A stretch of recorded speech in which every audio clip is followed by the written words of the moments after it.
एका महत्त्वाच्या विषयावर हितगुज करणार आहे. तो विषय ऐकायला जरी सोपा असला तरी तो तितकाच महत्त्वाचा आणि गरजेचा आहे. तो विषय म्हणजे शिवरायांचे विचार आणि आजचा युवा भारत. शिवराय हे नाव ऐकताच अंगात वीरश्री संचारते.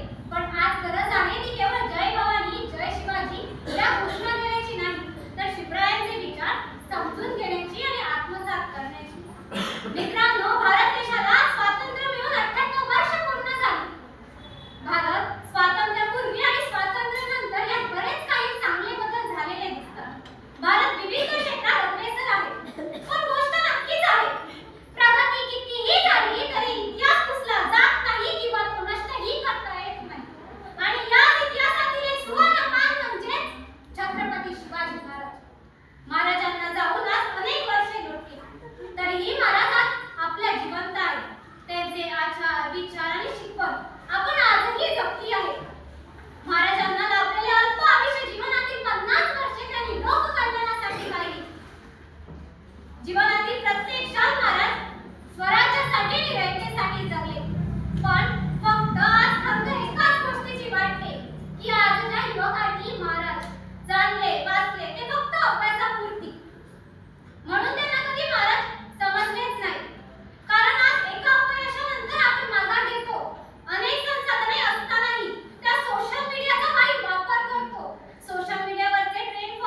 शेवटी शेवटी जीवनातील प्रत्येक कार्य करताना त्या प्रत्येक कृतीत शिवचरित्राची झलक ठेवा, म्हणजे आपण केलेल्या कार्याचे आपल्याला